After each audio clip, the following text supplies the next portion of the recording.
자, 여러분들 이 단원이 어디랑 연결되냐면, 일단 시작은 중학교 1학년에 암석 있죠. 그 다음에 중학교 2학년에 태양계 있습니다.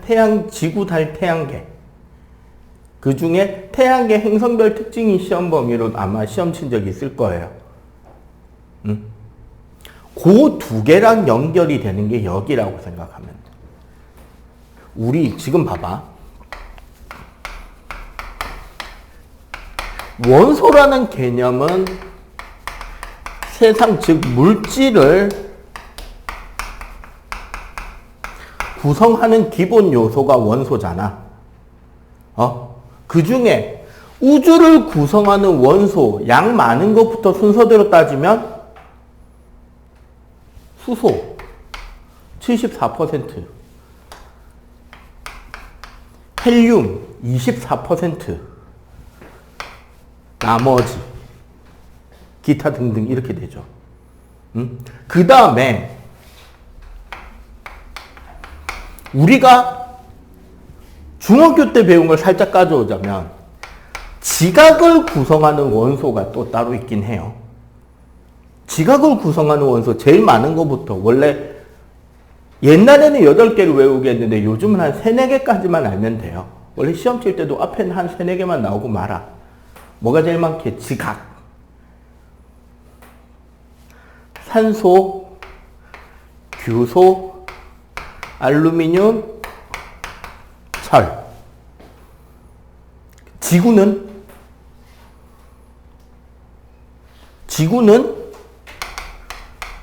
철, 산, 규, 마그네슘인가 맞을 거야. 그지?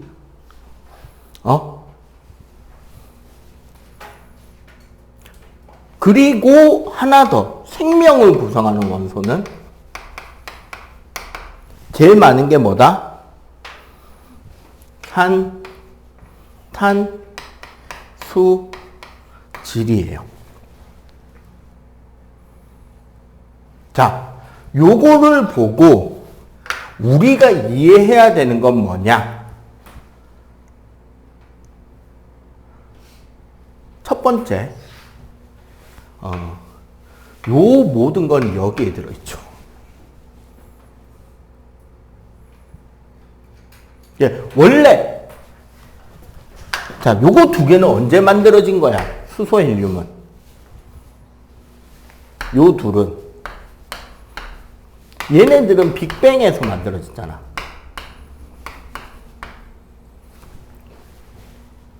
맞지? 빅뱅에서 만들어진 이 둘 말고 나머지 원소들, 우리 우주, 생명체를 이루는 원소들은 결국 빅뱅 이후에 만들어졌고요. 그럼 이 빅뱅 이후에 얘네들을 만들게 한 존재는 결국 별이라는 거예요. 그럼 오늘 우리가 이야기할 거는 뭐냐? 지금 봐봐. 현재 우리가 지난주에 공부해서 이어오고 있는 개념, 현재 우주에는 수소랑 헬륨이 약 3대1의 질량비로 있고, 플러스 지난주에 조금 설명을 덜 된 부분인데, 그 우주 배경 복사 있잖아.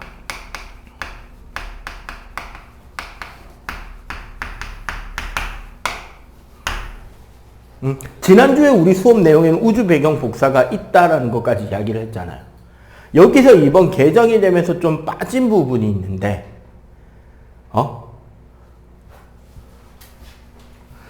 그 펜지어스의 연구에서 우주 배경 복사가 존재한다는 걸 확인한 게 펜지어스 연구였잖아. 그 뒤에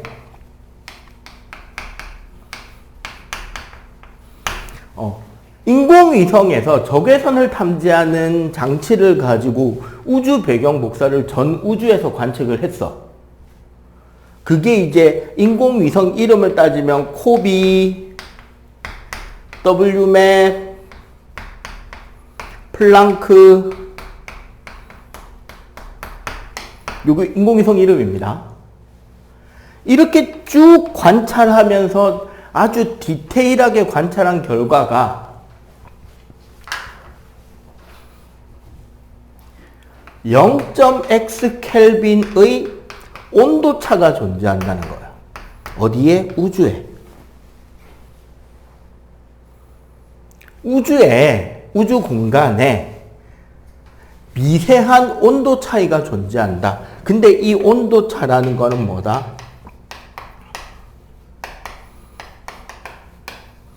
우주 공간을 채우고 있는 수소와 헬륨의 빅뱅 직후 순간에 뭐를 의미한다? 밀도의 차이를 의미하는 거예요. 그럼 우주 공간에 수소랑 헬륨이 흩어져 있는데 걔네들이 골고루 똑같이 균일하게 쫙 깔려 있는 게 아니라 어딘 좀 많이 모여 있고 어딘 좀 적게 모여 있고가 존재한다는 거죠. 그리고 이 부분에서 뭐가 만들어진다? 밀도가 상대적으로 높은 부분에서 우리는 별이 만들어진다. 그리고 그 별, 오늘 배울 내용 그냥 전체적으로 간단하게 쑥 훑고 나서 디테일하게 들어갈 거예요. 별에서 별이 진화하고 수명 주기를 하는 과정에서 수소 헬륨이 아닌 다른 원소들이 만들어지고 우주로 흩어지고 흩어진 애들이 다시 별을 만들고 흩어지고를 반복하고 있다라는 걸 이야기할 거. 그렇게 따지면 결국 우리 생명이라는 것은 뭐다? 별의 자식이다. 별이 만들어낸 물질에서 지구 같은 행성도 만들어졌고 그 지구 같은 별의 행성의 물질에서 생명이 만들어졌고 우리는 별의 자식이다. 뭐 이런 이야기를 하게 되는 거죠. 개략적으로. 자, 현재 우리가 원소 이야기를 간단하게 생각을 해보면 자연계에 존재하는 원소는 92번 우라늄까지입니다. 93번 넵투늄, 94번 플루토늄 해갖고 이제 그 다음에 118번 오가네손까지인가? 현재 인류가 원소를 만들어냈고요. 마블 영화 보면 아이언맨이 원소 만들고 아버지께서 아직도 저에게 가르침을 주시는군요. 마음에서 원소가 그거는 있는 원소 아니고요. 어쨌거나 새로운 원소를 만들어내고 하잖아.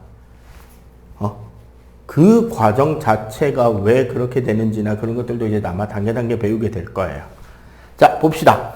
별의 탄생.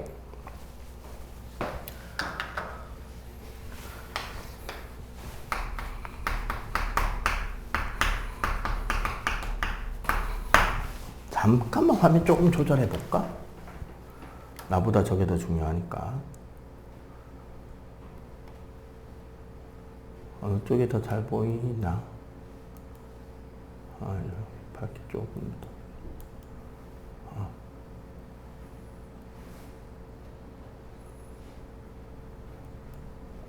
내가 좀 이상하게 보여도 글자가 잘 보이겠지. 됐다. 자, 별의 탄생. 자, 요게 사실 되게 딜레마적인 표현인데 이해를 해 주셔야 돼요. 지난 시간에서 이번 시간까지 이어지는 과정에서 은근슬쩍 흘리고 있는 거. 밀도가 높을 때 온도가 높았죠.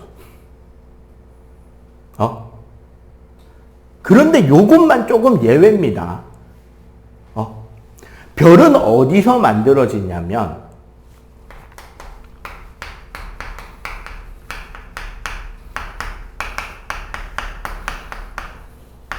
성간 물질, 별 성자 사이간자. 그러니까 말 그대로 빅뱅 이후 만들어진 우주 공간을 채우고 있는 그런 수소나 헬륨 같은 가스들 중에 온도가 낮고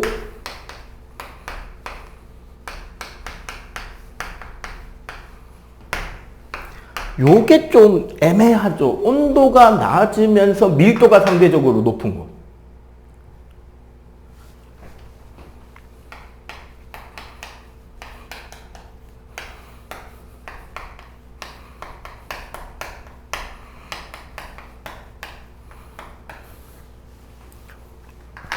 온도가 낮고 밀도가 높은 곳에서 성운을 만들고 별의 탄생이 시작이 돼요. 자, 온도가 낮고 밀도가 높아야 되는 이유가 뭐냐면 온도가 낮아야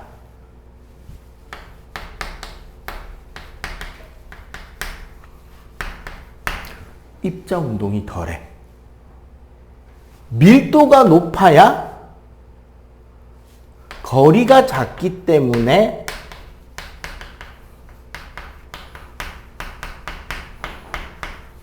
만유인력이 크게 작용할 수 있다고요. 쉽게 말해서 온도가 낮고 밀도가 높은 곳에 있는 성간물질들이 뭐 하기 좋다? 뭉치기 좋다. 개념 알겠죠? 그냥 막연하게 글자를 외우는 게 아니라 다른 과학적 원리랑 연결해서 공부를 하는 겁니다. 그렇게 해서 얘네들이 뭉쳐지게 되고 그 가운데서 우리는 항성이라는 존재를 태어나게 합니다. 자, 뭐 말 나온 김에 단어들 간단하게 하고 저기서부터 다시 별 진화 과정 전체를 쭉 볼게요. 항성이라는 것은 보통 핵융합을 이용해서 빛과 열을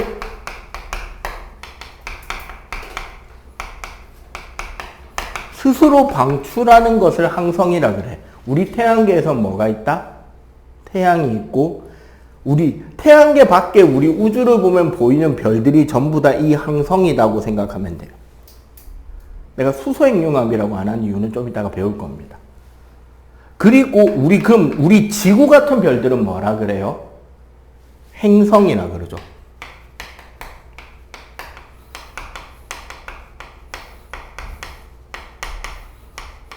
그러면 달 같은 거는?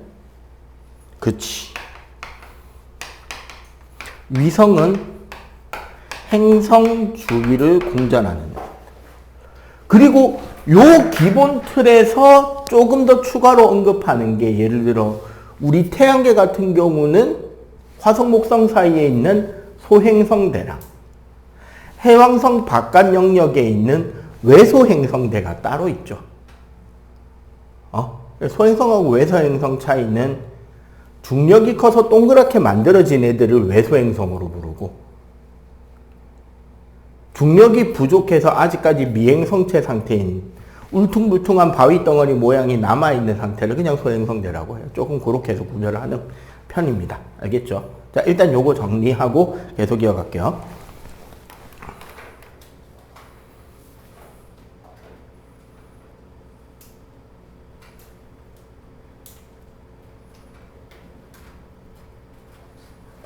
자, 요렇게 보시면 돼요. 우리가 이야기를 하는 거는 개념적으로 가면 돼. 그림을 가지고 이미지화 시키면 돼요. 맨 처음에 있었던 게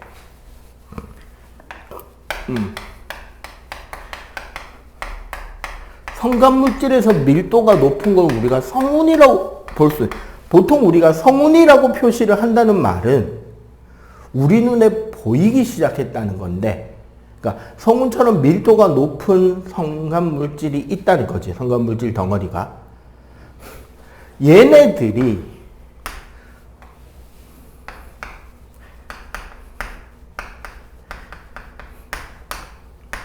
원시별이라는 형태가 만들어지기 시작합니다. 이 단계는 뭐냐면 중력 수축이라는 걸 해요.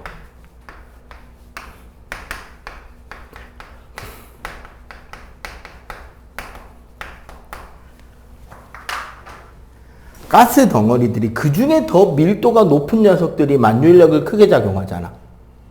그럼 걔네들이 뭉쳐지면서 더 고밀도가 되고 걔네들은 더 큰 만유인력으로 주위를 또 끌어당겨. 이렇게 해서 가스 덩어리들이 뭉쳐지기 시작하면 어느 정도 안정된 구조를 가지기 위해서 이렇게 돌기 시작하면서 동그랗게 뭉쳐져요. 이게 가장 안정된 구조라서.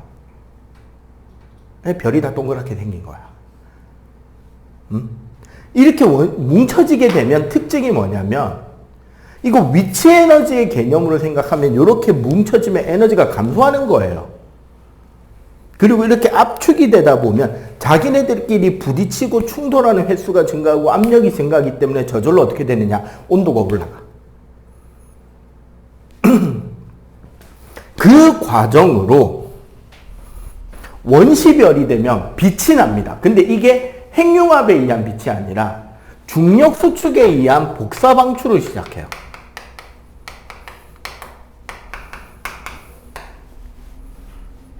그러니까 감소하는 위치 에너지와 온도 증가 때문에 열 에너지를 복사로 방출하는데 우리가 열 복사라는 개념 중학교 2학년 이야기에 배우잖아요. 복사라는 것은 열을 빛의 형태로 내놓는 것이다. 근데 그게 온도가 표면이 3000켈빈이 넘잖아? 그럼 가시광이 돼요.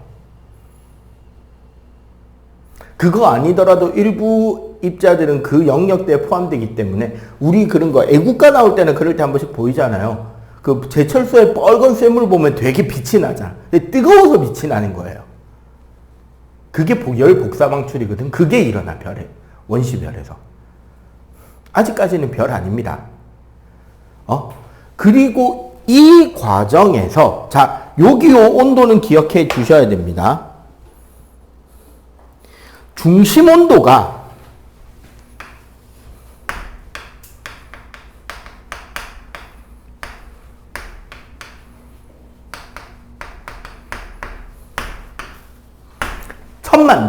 천만 켈빈. 왜? 생각해봐. 압축될수록 열이 난다면 가운데가 제일 뜨겁긴 하겠죠?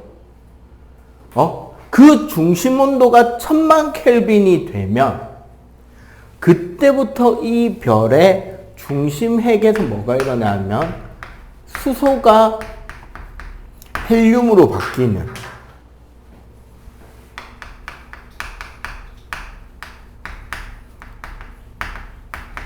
수소 핵융합이 시작이 돼. 수소 핵융합이 시작되면 어떤 일이 생기냐? 자, 사실 성운에서 중력 수축이 되는 가운데서 여기서도 중력 수축 자체가 멈춘 건 아니에요. 중력은 있으니까 압축이 되는 과정은 존재한단 말이야. 근데 핵융합에 의해서 어마어마한 에너지가 만들어지기 시작하니까 얘가 밖으로 팽창하려는 힘이 생긴다고. 그래서 압축하려는 힘과 팽창하려는 힘이 평형을 이루면서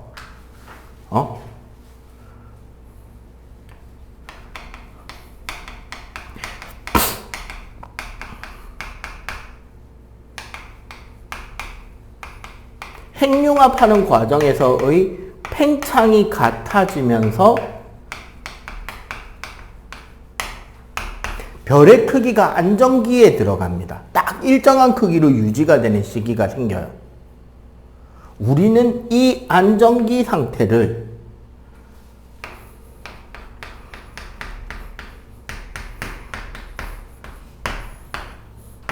주계열성 기간이라고 합니다.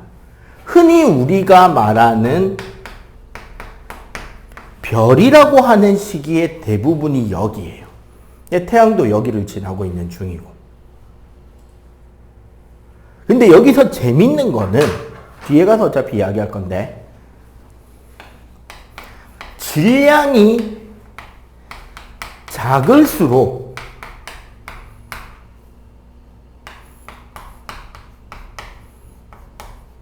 이 주결성 기간을 길게 끌고 갑니다. 질량이 클수록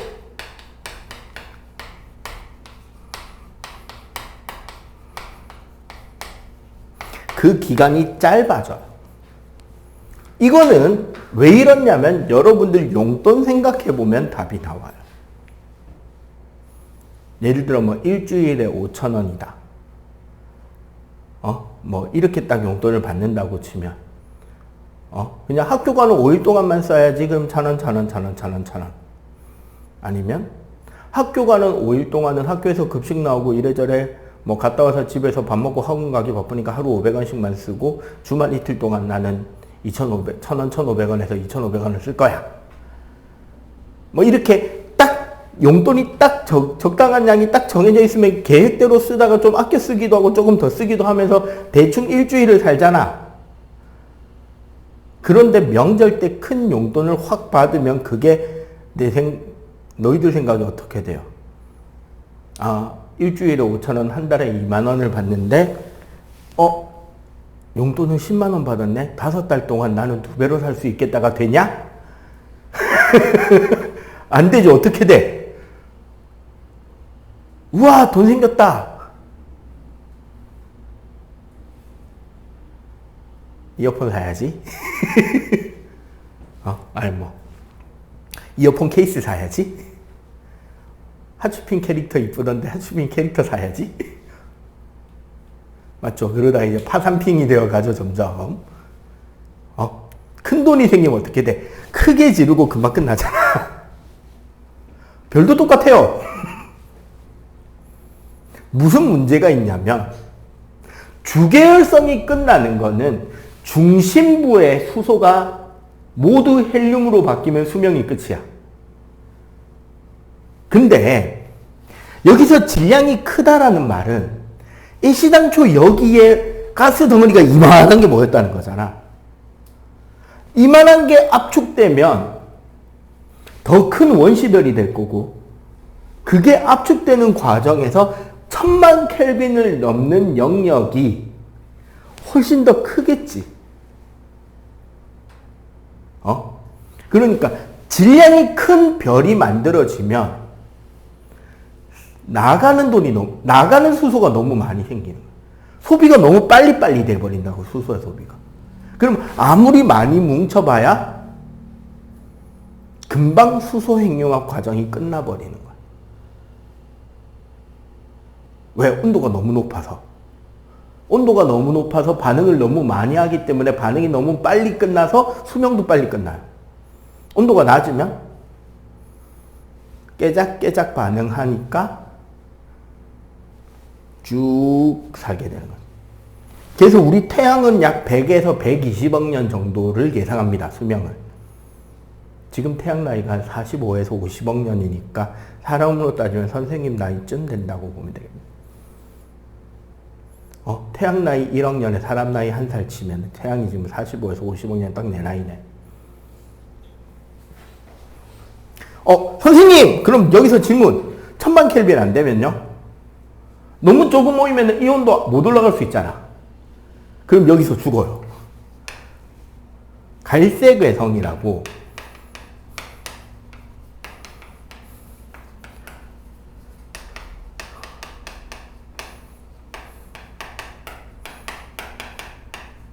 천만 켈빈에 도달 못하면 그냥 여기서 끝납니다. 별의 수명이. 우리 태양계에 하나 있어요. 목성이라고. 걔가 질량 한 3, 4배만 더 모였어도 지구의 생명체가 못 살 뻔했습니다. 목성도 태양 같은 별이 될 뻔한 거거든. 조금만 더 뭉쳐졌으면. 자, 어쨌거나 이렇게 길게 사냐 짧게 사냐의 길을 가죠. 그 주계열성까지는 질량하고 상관없이 기본적인 그 경로가 똑같아. 여기서부터 이제 삶이 바뀝니다. 어떻게 바뀌냐?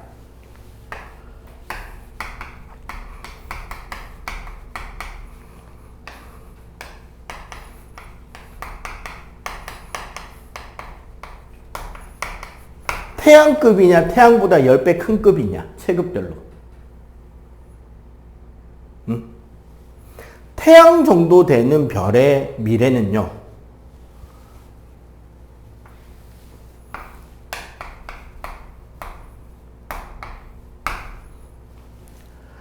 중심부에 이제 생각해보면, 중심부의 수소가 전부 헬륨으로 바뀌었잖아.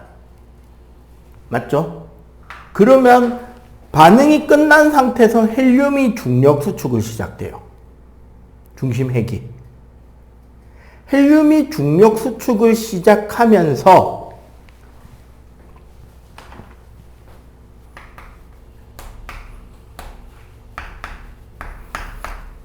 핵 중심의 온도가 1억 켈빈에 도달해지면 웬만하면 여기는 됩니다. 헬륨이 탄소로 바뀌는 헬륨 핵융합이 일어나요.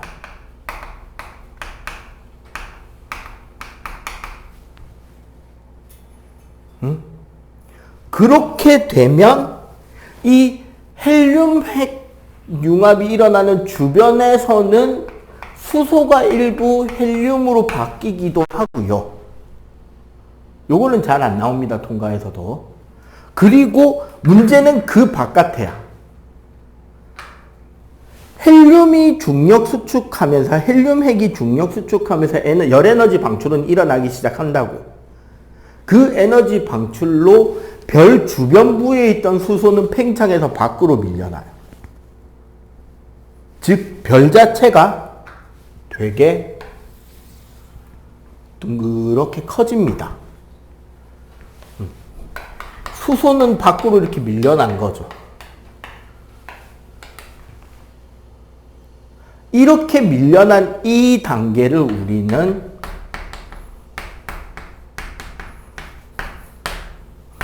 적색 거성이라고 해요.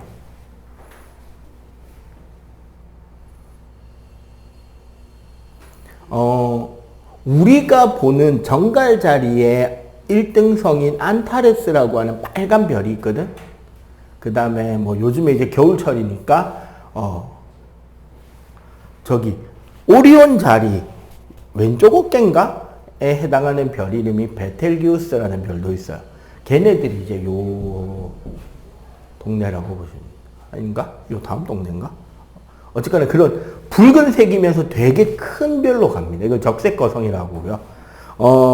태양이 얘가 되면 태양 반지름이 최소 금성 반지름 내지는 재수 없으면 지구 공전 궤도까지를 잡아먹을 거예요.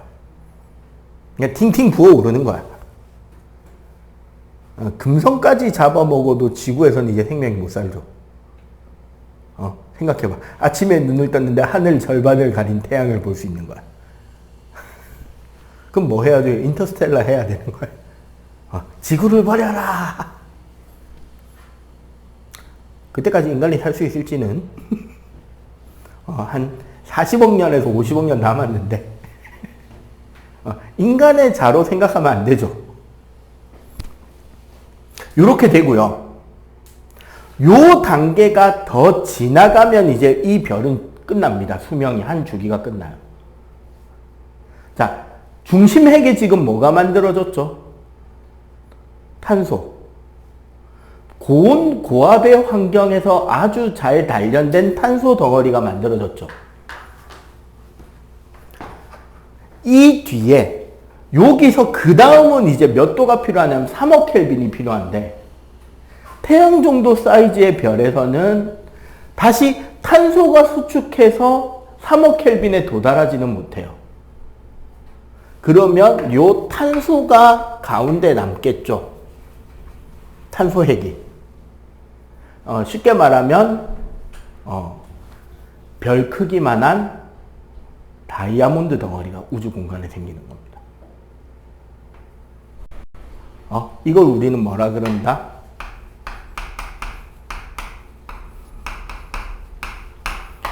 백색 외성이라 그래요. 다이아몬드 덩어리예요. 쉽게 말하면.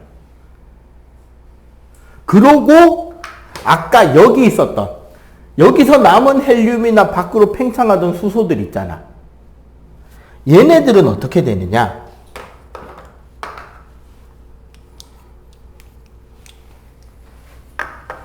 백색 외성 주변부에서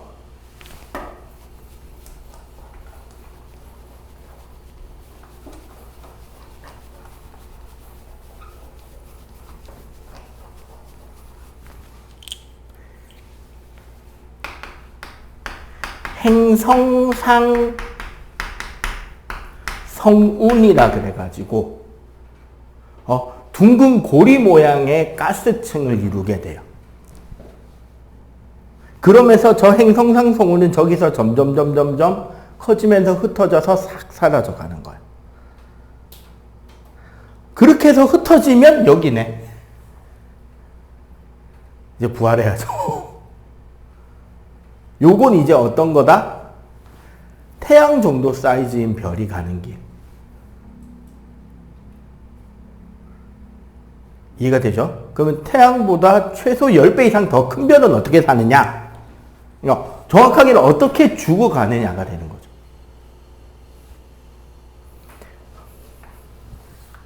별이 졸라 크니까 이렇게 그릴게요. 제일 밖에 수소층이 있고요. 그 안쪽에 수소가 핵융합된 헬륨이 존재하고, 헬륨 안에 헬륨이 핵융합한 탄소가 존재하고, 그 안쪽엔 산소나 규소가 존재하고,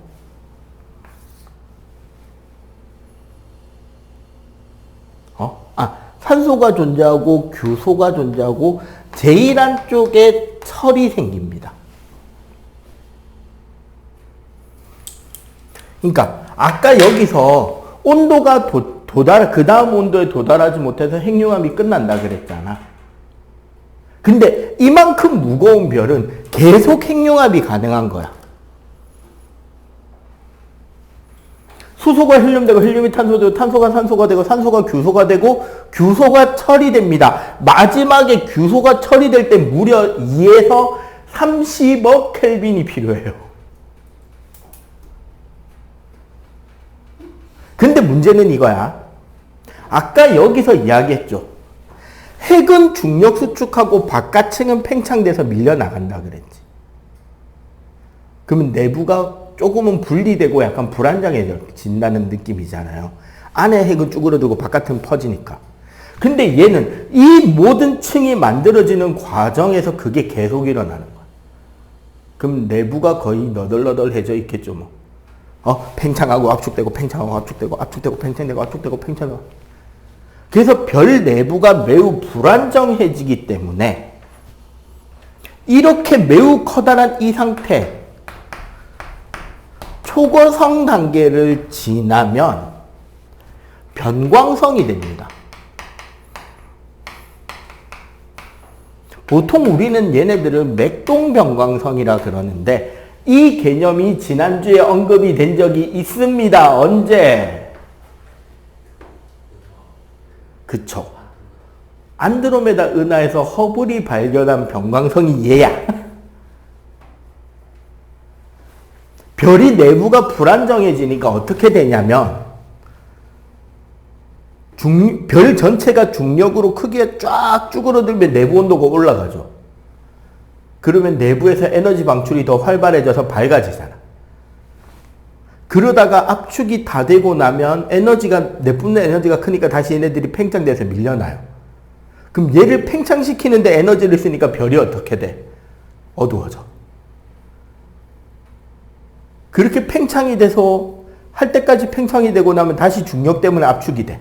그럼 밝아져. 팽창해요. 어두워져.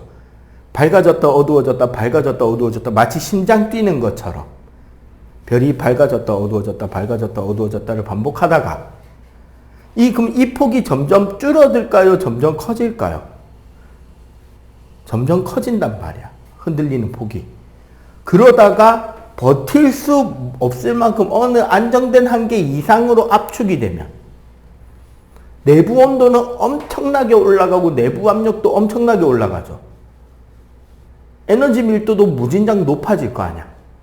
그러다가 뻥 터져요, 별이. 변광성의 한계에서 별이 뻥 터집니다. 이거를 우리는 영어로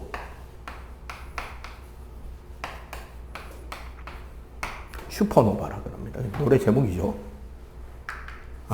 한글로 번역하면 역시 아이돌 그룹 이름입니다. 초신성이 돼요. 뻥 터져. 참고로 이거 터진 기록은 조선왕조실록에도 있습니다. 아마 오늘도 영상 공유를 해주겠죠. 그 단톡방에. 거기에도 역시 오늘 거 수업 영상하고 다큐멘터리 영상을 줄 건데 거기에 보면 조선왕조실록에 나와 있는 기록이 있습니다. 성종 때인가 그때 객성이라 그래서 하늘에서 큰 굉음이 들려왔고 대낮에 갑자기 태양처럼 밝은 별이 나타났다. 그리고 그게 계속 떠 있었다. 뭐 그런 기록이 있어요. 그러니까 최초로 터진 빛이 지구에 도달했을 때는 대낮에 보일 만큼 밝았다는 거. 그리고 그게 시간이 지나면서 점점점 어두워져서 요즘은 쌍안경이나 천체만원경 정도로 보면 보입니다. 정확한 위치를 알면 볼 수. 그게 개성운이라고 하는 그림이에요. 저 옆에 아마 사진이 있을걸? 저 옆에 초신성 잔해라는 저 사진 있죠. 작은 거. 저게 대낮에 파란 하늘에 보였다 생각해봐봐. 막 임금님부터 뛰어나와서 막 상 차려놓고 제사 지내야 되죠 지금. 자, 그렇게 초신성 폭발을 하는데 이때가 진짜 중요한 게 별 내부에서 왜 철에서 끝났느냐라는 개념하고 두 가지가 중요해요. 원자 핵 있잖아요. 요쪽에다가 할게. 지금 저쪽에 공간이 없어서. 그 원자 번호 26번인 철이 핵의 에너지가 가장 낮아요. 핵 자체의 에너지가 가장 낮아요. 즉 수소부터 철로 가는 원자 번호 1번 수소에서 26번 철까지는 핵융합에 의해서 에너지 방출이 가능한 거야. 그럼 반대쪽에는 원자 번호 92번 우라늄이 있죠? 우라늄에서는 철 쪽으로 가는 핵 분열이 에너지 방출이 가능해.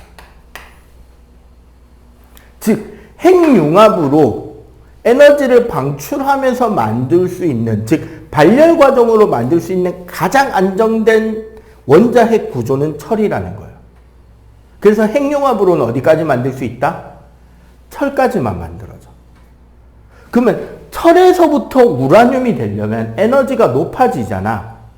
그러면 에너지를 방출하면서 만들어진다? 흡수하면서 만들어진다? 그치? 에너지를 흡수하면서 만들어져야 되잖아.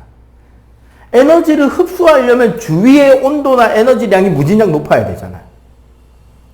그래서 언제 만들어진다? 터질 때. 초신성 폭발 순간에 철에서부터 우라늄까지의 나머지 원소가 생성이 돼요. 수소에서부터 철까지는 별의 내부에서 형성이 되는데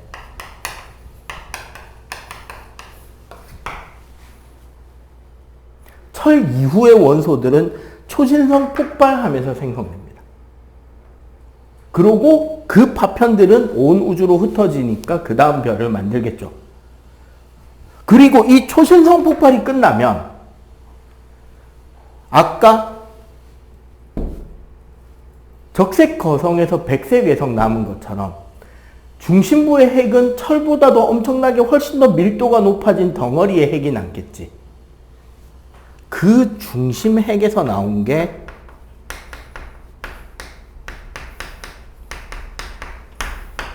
별 이름이 중성자 별이에요. 무슨 소리다? 별의 밀도가 원자 핵을 이루는 중성자와 같은 밀도의 별이 되는 거예요. 엄청나게 고밀도의 별이 된 거죠. 그리고 이렇게 밀도가 커지면 사실 만유인력이 커집니다. 우리 만유인력 공식 봐봐. F는 G에 R제곱에 라지 M 스몰 M인데 밀도가 커진다는 거는 R이 작아지고 M이 커진다는 소리잖아. 그럼 중력이 엄청나게 세진다는 소리죠. 중성자별 중에 특히 중력이 세서 그 별 주변에서 빠져나오는데 필요한 탈출 속도가 광속이 넘는 별이 만들어지기도 합니다. 그 별에서 빠져나와서 탈출하는데 필요한 속도가 광속 이상의 그만큼 중력이 강한 별이 되면 그 중성자 별은 우리는 다른 이름으로 불러야 되는 거죠. 네, 이게 블랙홀입니다.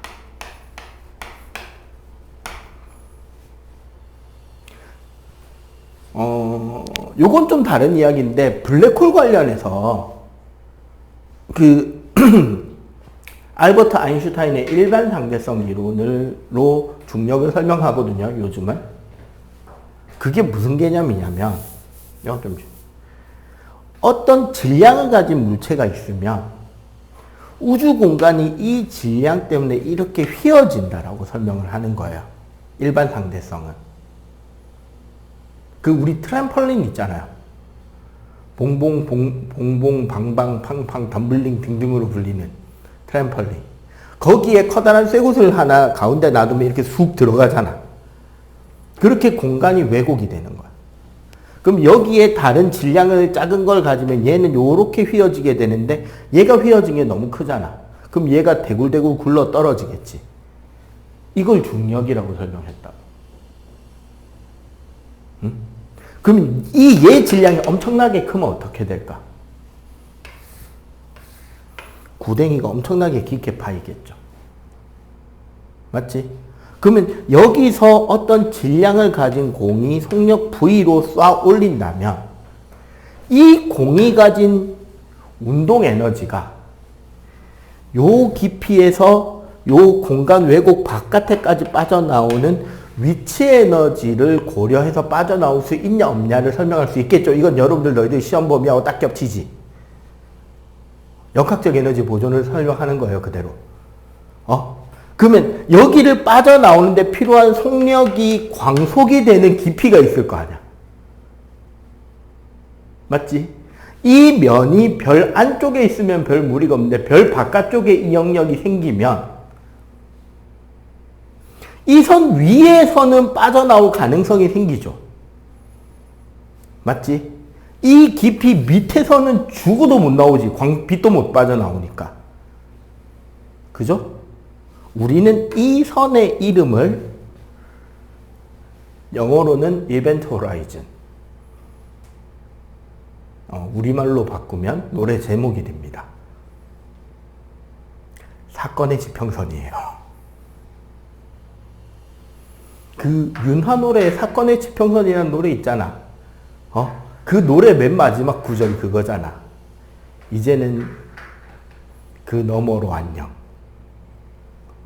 그동안 즐거웠고 다시는 보지 말자죠. 야, 이거 넘어가면 나올 수 있어 없어? 노래 가사를 잘 곱씹어 보면 그동안 만나서 고맙고 즐거웠는데 다시는 보지 말자. 여기가 블랙홀. 이 사건의 지평 안쪽을 우리는 블랙홀이라고 불러요. 왜 구멍이라고 한다? 별인데 구멍이잖아. 쭉 뚫려있는 구멍. 그래서 블랙홀이라고 해요. 요렇게 별의 일상이 되고, 그럼 여기서 터져나온 초신성 폭발이나 행성상성운으로 빠져나온 물질들은 다시 여기 가서 그 다음 별을 또 만들어 가게 돼. 알겠죠? 지금 책에는 글자 위주로만 설명되어 있는데 요렇게 연결해서 이미지화 시키면 좀 더 이해가 편합니다. 알겠지? 정리. 자, 34쪽. 태양계 형성. 자, 아까 이제 우리 태양 자체는 아까 위쪽 줄 라인으로 쭉 진화되고 현재 우리는 주결성에 와 있다라고 이야기를 했어요. 그죠? 자, 그러면 태양계는 어떻게 만들어졌냐?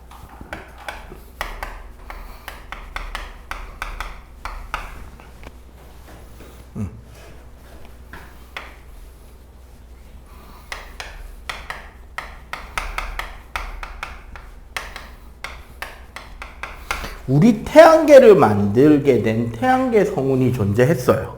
한 60에서 70억 년 전에. 그리고 그 성운의 중력 수축으로 그 중심이 되는 원시 태양이 만들어지는데, 여기서 중요한 건 이 원시 태양이 아니라 이 성운의 모든 질량이 다 태양으로 가는 건 아니란 말이에요. 90% 이상, 거의 대부분은 태양으로 가지만, 태양에 끌려가지 않은 남은 성간 물질들이 있잖아요. 남은 성운의 여러 가지 물질들이 안정된 구조를 가지기 위해서는 우리가 이제 과학적으로는 자이로 효과라는데 이 단어 뜻은 몰라도 되고, 단어는 몰라도 되고, 이 태양 자전축의 수직인 적도면에 이런 원반 형태로 만들어지게 됩니다. 그래서 태양 자전하는 방향으로 이 원반도 공전하게 돼요. 사실 이것 때문에 지구 자전 방향과 공전 방향, 태양의 자전 방향이 일치하고 태양계 모든 행성들의 공전 방향이 일치하는 원인이 돼요. 사실 자전도 다 일치합니다. 대신에 만들어지는 과정에서 미행성제 충돌 등등으로 자전 속도의 차이가 생기거나 자전축의 기울어짐 때문에 금성이라던가 천왕성 같은 경우 좀 다른 행동을 보이고 있긴 하지만 기본적으로 자전 방향, 공전 방향은 태양계 안에 있는 행성들, 위성들까지도 전부 다 서에서 동으로 돌고 있어요. 예외 몇 개 빼고. 알겠죠? 요 단계를 우리는 뭐라 그러냐면 원시 태양과 원반이라고 합니다. 그리고 여기서 그 다음 단계가 되면 아직 여전히 원시 태양은 그대로인데 원반인 상태로 돌고 있는 과정 중에 무슨 일이 생기냐면요. 그 중에서 질량이 좀 더 큰 놈이 있겠지. 그럼 걔도 뭐 한다? 만율력으로 옆에 애들을 끌어붙이기 시작해요. 그러니까 그냥 흩어져서 우리 지금 토성고리 생각하면 돼. 여러분들이 배웠을 거니까. 토성고리는 얼음 파편 같은 것들이 너무 빨리 도니까 원반처럼 보이는 거잖아. 얘도 똑같은 거야. 원반 형태를 돌면서 그 중에서 좀 더 질량이 큰 놈들이 주위의 것들을 뭉치기 시작합니다. 이거를 뭐라 그러냐면 원시 미행성체 고리라 그래요.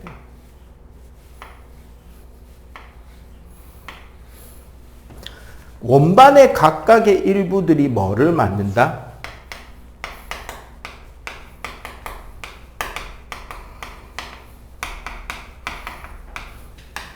요 과정이 지금 우리 오투 체계는 현재 생략이에요. 원반에 연결돼서 설명하는 것처럼 보인다. 원반이 만들어지고 그 원반 내에서의 중력 수축으로 미행성체가 만들어집니다.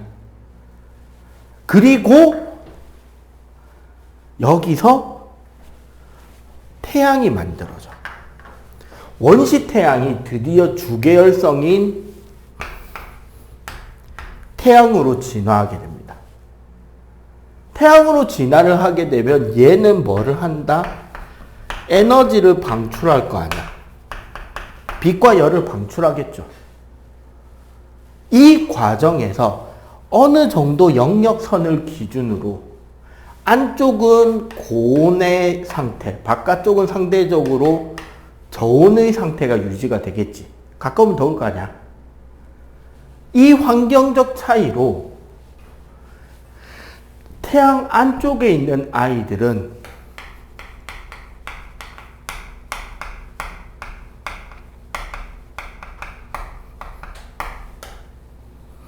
상대적으로 녹는 점이 높은 물질들이 자리 잡게 돼요.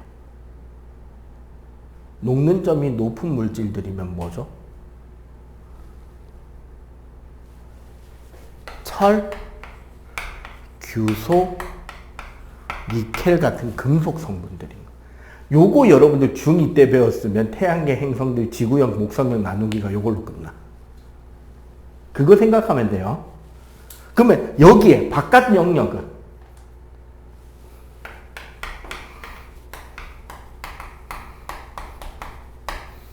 끓는 점이 낮은 물질들이라고 생각하시면 돼. 그러니까 거의 기체 성분들. 뭐 수소, 헬륨, 메테인, 암모니아예요. 근데 봐봐. 지금 이 원반 미행성체 얘네들의 근본은 뭐야? 성운이잖아. 맞죠? 그럼 물어볼게. 금속 성분하고 기체 성분 뭐가 더 많을까? 기체죠. 우리 지금 성운에서 만든 거잖아. 왜? 여기 수소, 헬륨 있어요. 얘네들이 우주 지금 98%야. 그럼 당연히 얘네들이 많은 거예요. 아무리 대부분 뭉쳤어도 원래가 대부분이 얘네들이니까.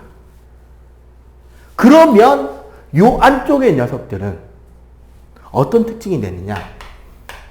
밀도는 높은데 질량이 작아요. 별이. 그럼 얘네들은 반대죠. 기체 유체 성분이니까 상대적으로 밀도는 작지만 질량이 큽니다. 그냥 외우는 게 아니에요. 이거 이제 논리적으로 연결해 가는 거지. 자, 질량이 작으니까 중력이 작아요. 얘네들은 질량이 크니까 중력이 크겠죠. 이 중력 때문에 나타나는 영향이 뭐가 있느냐? 중력이 작으니까 대기가 이산화탄소나 질소 정도 같은 상대적으로 무거운 기체 대기가 되는 거예요. 지구 정도 질량 되니까 그나마 질소 잡고 있는 거예요. 지구보다 중력이 더 약한 금성, 금성보다 더 약한 화성은 이산화탄소 대기야. 그나마 질량이 더 작고 온도가 높은 수성은 이산화탄소 전자 못 잡고 다 날려버린 거예요.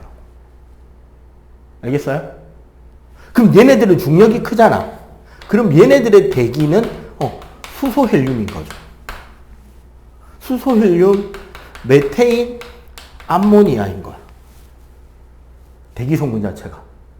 그 다음에 위성수가 작아요. 수성과 금성은 위성이 없고 지구는 달이 하나 있죠. 화성에는 원래는 없었는데 우연하게 소행성의 일부가 끌려 들어가서 데이모스랑 포보스라 그래서 심지어 공전 방향도 반대로 도는 위성이 2개 있긴 해. 근데 걔네들은 아까 말했죠. 질량이 작아서 안 동그래. 좀 이따가 지구 형성 과정 배우면 왜 질량이 커야 동그래지는지 설명이 되거든요. 근데 걔네들은 안 동그래. 그러니까 제대로 된 위성이라고 말하기 조금 애매하다. 알겠지? 그럼 얘네들은 위성도 많아요. 목성이 한 80개, 토성이 한 60개, 천왕성이 한 30개, 해왕성도 10여 개라고 봅니다. 근데 계속 발견되고 있으니까. 그리고 얘네들은 고리가 없죠. 얘네들은 전부 다 고리가 다 있어요. 그러나 이 부분, 밀도에 대한 부분 때문에 차이가 하나 더 생깁니다. 얘는 밀도가 전체적으로 크기 때문에 공전 주기가 길고 공전 속력이 느려요. 얘네들은 요 밀도 때문에 공전 주기가 작고 공전하는 속력이 무지 빠릅니다. 속력이 너무 빨라서 줄무늬가 생겨요. 이 줄무늬가 생기는 이유는 표면이 유체이기 때문이기도 해. 그러니까 지구는 단단한 돌덩어리잖아요. 지구형 행성들은. 그리고 전체적으로 밀도가 골고루 분포되어 있는 편이야. 그러니까 천천히 돌고 한 덩어리로 같이 돈다고. 근데 목성형 행성들은 유체잖아요. 내부에 금속으로 된 핵이 있긴 해. 금속 수소에 가까운, 고체 수소에 가까운 그런 핵이 있는데 그 바깥의 대부분이 유체잖아. 액체나 기체. 그 상태에서 도는 속력이 빠르다 보니까 위도별로 속력 차이가 생겨요. 그래서 그 속력 차이 때문에 가로줄무늬가 생기는 겁니다. 그래서 목성형 행성들은 전부 다 가로줄무늬가 연하게 있고 플러스 그 속도 차이 때문에 목성에는 대적점이라는 소용돌이가, 해왕성에도 대역점이라는 소용돌이가 생긴 거야. 너무 빨리 돌고 있어서. 이거 그리고 여러분들이 집에서 실험도 할 수 있어요. 이 두 가지는. 집에 공부방의 의자가 그 PC방 의자처럼 빙빙빙 돌아가는 의자라면 의자에 앉아서 그냥 공부 안 되고 머리 아플 때 옆으로 돌리는 장난치잖아. 그럼 빙빙빙 옆으로 돌잖아. 그거 할 때 양손에 좀 무거운 텀블러나 아니면은 영어 사전 같은 걸 잡고 팔을 벌리고 돌 때랑 팔을 오므리고 돌 때 언제 빨리 도는지 실험해보면 재밌어요. 벌리고 돌 때가 천천히 돌고 오므리고 돌 때가 빨리 돌아. 옛날에 그 피겨스케이팅 김연아 한참 할 때 그 딱 멈추기 전 자세 보면 다리 앞으로 올리고 팔 이렇게 하고 머리 숙이고 돌 때는 천천히 돌다가 마지막에 딱 멈추기 전에 어떻게 팔도 이렇게 오므려서 팔 올리고 다리도 딱 꼬아서 딱 바짝 붙이잖아. 몸 중심에. 그럼 어떻게 돌아요? 휙 돌지. 그게 원래 나중에 물리학2에 가면 가군동량 보존해서 배우는 개념인데 질량 무게들이 중심 축에 모이면 모일수록 빨리 돌고 질량이 바깥으로 흩어지면 천천히 돌게 돼 있어. 그런데 얘네들은 골고루 무거우니까 천천히 도는 거고 그래 주기가 길고 얘네들은 가운데만 엄청 무거우니까 되게 빨리 돌게 돼. 자, 이렇게 해서 딱 보고 나니까 뭐야 이거 지구형 목성형 행성 성질이 그냥 이렇게 나와지는 거예요. 근데 여기에 포함 안 되던 게 원래는 명왕성이 있었는데 지금은 외성행성 분류니까 우리가 배울 일은 없지. 알겠어요? 해서 지구형 행성과 목성형 행성이 이렇게 분리가 되게 되었습니다. 요거 일단 정리. 자, 지구 형성을 이야기를 할 때는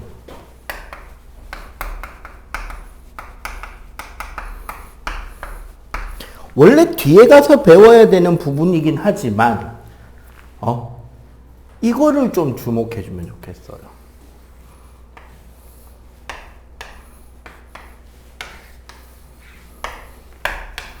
그 뒤에 가면 우리 지구계라는 걸 배워요.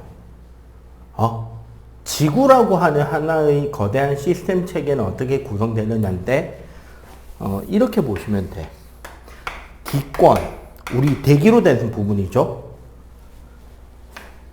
지권, 우리 땅이지 땅. 수권, 우리 지구에 존재하는 물. 그리고 우리 거기에 사는 생물권. 그리고 우리 지구 바깥의 외권 있잖아. 지구의 형성 과정에서 중요한 건 얘네들이 만들어지는 과정. 어떤 순서로 뭐가 만들어지고 뭐가 만들어지고 뭐가 만들어지는지 순서. 특히 지권은 우리가 이제 중학교 때 공부하면은 지각, 멘틀, 핵이 있잖아. 뭐 내핵, 외핵을 구별하기도 하는데 얘네들은 어떤 순서로 만들어졌는지 요 과정을 순서를 주목해야 되는 챕터입니다. 여기는. 모든 내용을 다 외우는 게 아니라 순서만 잘 기억하면 되는 단어. 자,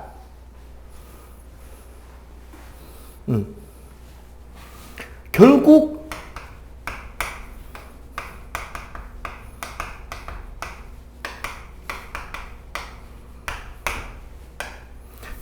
원시 지구가 만들어지는 미행 성체 충돌이 시작합니다.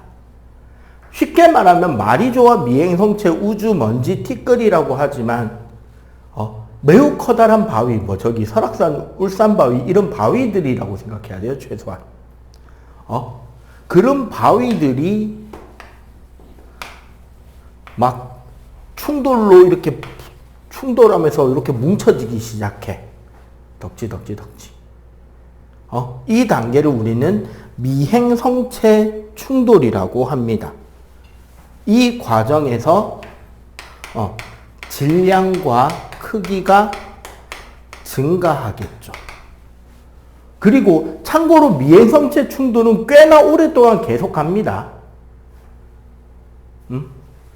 자, 이 충돌하는 과정에서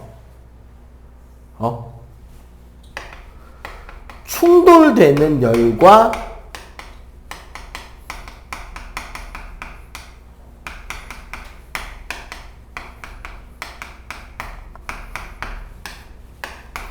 방사성 원소의 붕괴열이 일어나요. 원래 그 소위 말하는 원자폭탄 있잖아. 우라늄의 핵분열 반응은 실제 화학 핵분열이 가능한 235짜리 질량 우라늄을 일정 질량 이상으로 한 군데 모아놓으면 저절로 터져요. 그러니까 원자폭탄을 만드는 과정 자체가 복잡한 건 아니야. 그러니까 235 우라늄을 어떻게 높은 농도로 만든 뒤에 그 235 우라늄이 반응이 일어날 수 있는 거리 안에 얼마나 많은 질량을 터트리기 싫을 때 분리시켜놨다가 얘네들을 딱 합쳐졌을 때 그 질량에 도달하게 하면 저절로 반응이 일어나서 빵 터지는 거야. 이거를 얼마나 효율적으로 잘 터지게 할 거냐? 아니면은 한 방에 다 안 터트리고 조금씩 컨트롤해서 한 20년, 30년 동안 나눠 터트릴 거냐에 따라서 원자폭탄이 되냐?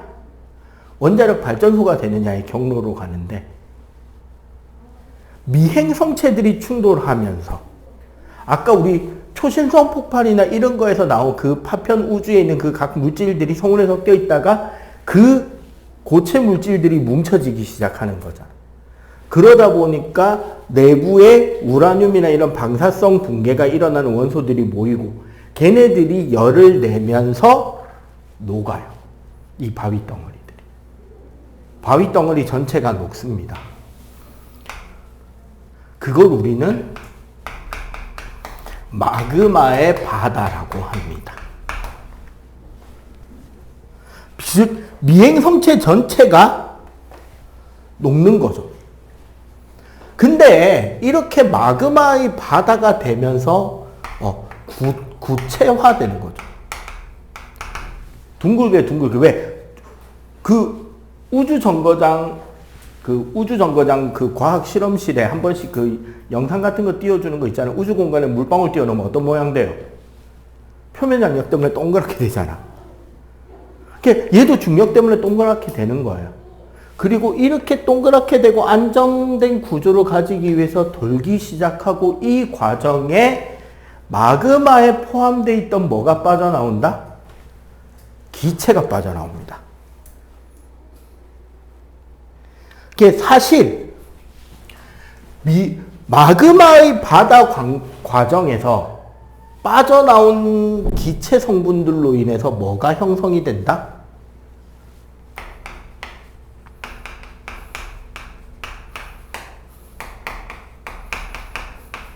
원시대기가 형성이 돼요. 이때부터. 그리고 이때 원시대기의 주 성분은 사실 수증기랑 이산화탄소입니다. 대부분. 쉽게 말해서 바위 그 미행 형체들에 포함되어 있던 물과 드라이아이스라고 생각하면 돼요. 일단. 그리고 다른 기체 성분들도 있었을 것이고. 자, 이 원시대기는 이때부터 뭐 하냐면 비를 만드는데 너무 표면이 뜨거우니까 뭐 하게 되죠? 계속 식죠. 조금씩 식기 시작하는데 바닥에 빗방울이 다 식는 건 아니죠. 그냥 빗방울이 만들어서 떨어지려다가 칙 하면서 증발하고 떨어지다가 칙 하면서 증발하는 게 반복되면서 식어요. 마그마가. 그러면서 마그마의 바닥 안쪽에 밀도가 크고 녹는 점이 높은 녀석들이 먼저 고체가 되면서 깔아앉겠지. 여기 마그마라는 건 액체잖아. 액체 혼합물이잖아. 녹은 상태인데. 그 중에 녹는 점이 높은 물질들이 먼저 결정화돼서 밀도가 커지고 가라앉아서 중심의 핵을 만듭니다. 이때 가라앉는 물질들이 철하고 니켈의 핵이 만들어지고, 이 핵성분이 가라앉고 남은 물질들이 뭐가 된다? 멘틀이 되는 거예요. 그래서 마그마의 바다 다음에 일어나는 거, 핵과 멘틀의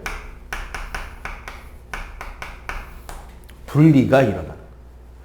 그리고 여기에 여전히 뭐는 있다? 여전히 대기는 있고 계속 뭐를 만들려고 한다? 비가 내리고 있다. 그 상태에서 더 식으면 자, 핵멘틀이 분리되고 여기서 더 식으면 어차피 이 그림에서 바로 그릴 수 있어서 그냥 바로 그릴게요. 그림 하나 더 그리는 거 귀찮기도 하니까. 더 식으면 요 표면에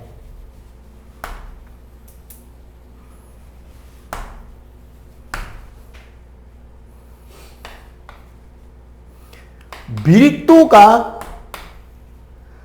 작고 상대적으로 녹는 점도 낮았던 녀석들이 위로 뜹니다.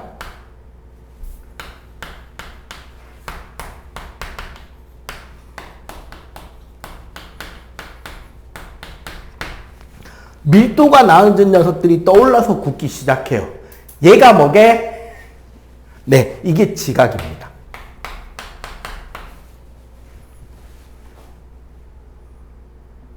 그리고 이 지각이 수축되면서 주름이 생기고, 그 주름의 낮은 곳에 드디어 뭐가 보이기 시작한다?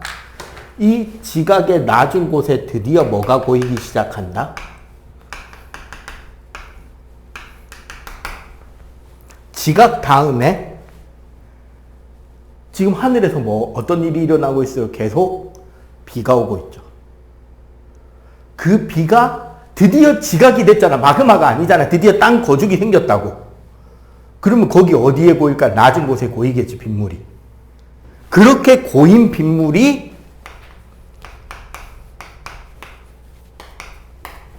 원시 바다가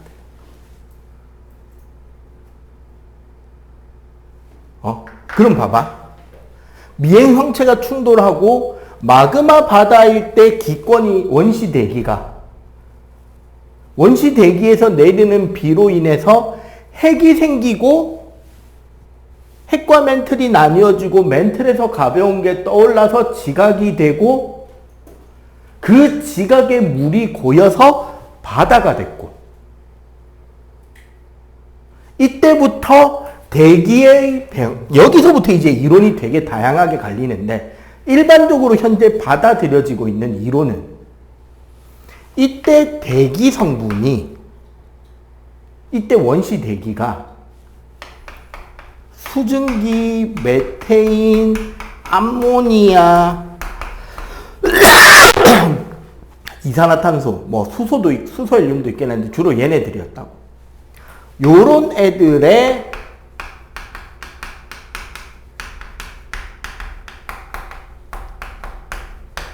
전기 방전으로 번개가 치는 거야. 빠지직. 혹은 이런, 여기 보면 암모니아나 이산화탄소 얘네들은 바닷물에도 잘 녹거든요. 얘네들이 해저 화산에서 에너지를 얻기도 하고, 보통은 이제 공기 중 전기 번개 방전으로 이야기를 하는데, 이것 때문에 뭐가 만들어지느냐? 아미노산과 핵산이 만들어지고, 얘네들이 단백질 중심의 원시 생명으로 만들어지기 시작하는 것. 그리고 얘네들이 진화하죠.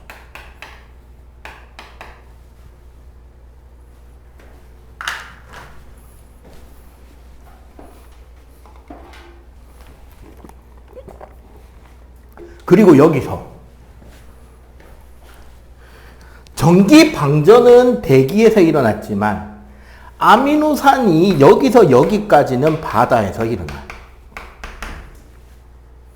왜? 우리가 아마 요 다음 주? 한 3, 4주 정도 지나면 생명체를 구성하는 물질이라 그래가지고 아마 11월 달쯤 되면 우리가 그 단백질 아미노산 구조를 이야기를 할 건데, 아미노산들이 결합해서 단백질을 만들어가는 과정에는 탈수축합이라 그래서 양쪽에서 한쪽에서는 수소를 한쪽에서는 수산화기를 뜯어내서 물을 만들어내고 이어붙이는 결합이 일어나야 돼요. 이게 황산이 필요하거든요. 촉매가 일어나고 효소가 있거나 황산이 있어야 되는데 바다에 가라앉은 아미노산들이 해저 심해저에서 해저 화산에서 그 물질의 도움으로 뭉쳐져서 단백질이 형성되고 핵산이 뭉쳐져서 RNA나 DNA를 만들고 걔네들이 이제 원시적으로는 물이라던가 뭐 지방 이런 것들의 도움을 받으면서 세포의 구조, 다세포의 구조, 군체 같은 거 만들면서 생명으로 진화돼 왔다라고 현재 과학은 이야기를 하는데 지금 이 부분의 심화적인 디테일한 거는 통합과학에서 다 뺐습니다.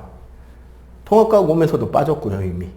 근데 지금 미행성체 충돌에서 생명체가 만들어지는 과정까지 뭐가 나타나고 그것 때문에 뭐가 나타나고 그것 때문에 뭐가 나타나고 그것 때문에 뭐가 나타났다 하는 이 전체적인 맥락 과정은 뭐 해주셔야 된다? 여러분들이 이제 이해해 주는 게 더 정확한 거죠. 암기가 아니라. 알겠어요? 요 과정을 전체적으로 이렇게 그릴 수 있으면 되고, 그리고 저 그래프는 좀 보자. 지구 대기의 변화. 35쪽에 옆에 보면 그래프가 하나 있어요. 요거는 설명을 좀 해야 돼. 우리 지구 대기 변화에서 자, 제일 변화가 없는 게 질소예요. 질소는 삼중 공유 결합을 하고 있기 때문에 반응성이 떨어지기 때문에 크게 변하지 않았습니다. 옛날부터 지금까지 거의 비슷한 양을 유지해요. 자, 여기서 중요한 게 요거야. 이산화탄소량은 계속 줄고 있죠.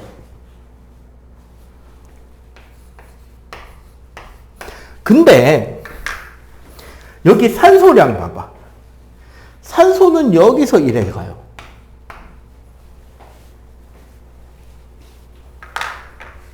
즉, 요 시점이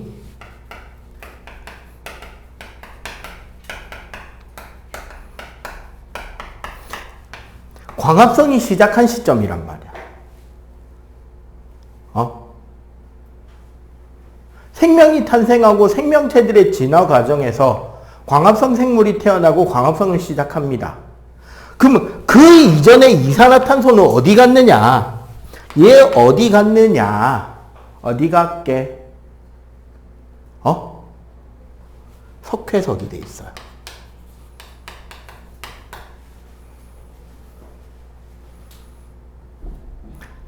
그거 있죠, 우리.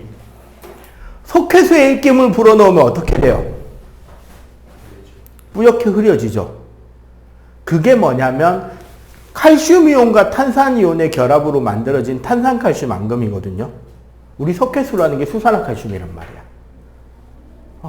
그래서 원시 대기에 있던 이산화탄소는 바닷물에 용해되고 원시 지각에 있던 원소들 중에 칼슘이온이나 바륨이온들이 반응성이 크니까 물에 녹아 나와 있을 거 아니야. 얘네들이 이산화탄소와 결합하면서 석회질 앙금으로 가라앉았고 이게 현재 전 세계 석회암이 되어 있는 거야. 많은 양.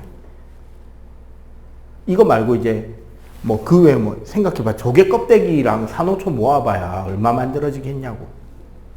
이때 녹은 이산화탄소가 석회석으로 침전돼 있고 요 이후는 이제 광합성으로 줄어드는 양이 포함된다라고 생각하시면 됩니다. 요거 은근히 물어보는 편이에요. 알겠죠? 그래서 지금은 어떻게 됐다? 산소가 두 번째로 많고 질소가 제일 많고 이산화탄소는 쭉 녹아 들어가고 그게 앙금이 되면서 가라앉았다. 이렇게 하면 되겠습니다. 자, 33쪽, 35쪽 개념 속속 문제 좀 풀어주시고요. 일단 오늘 설명은 여기까지.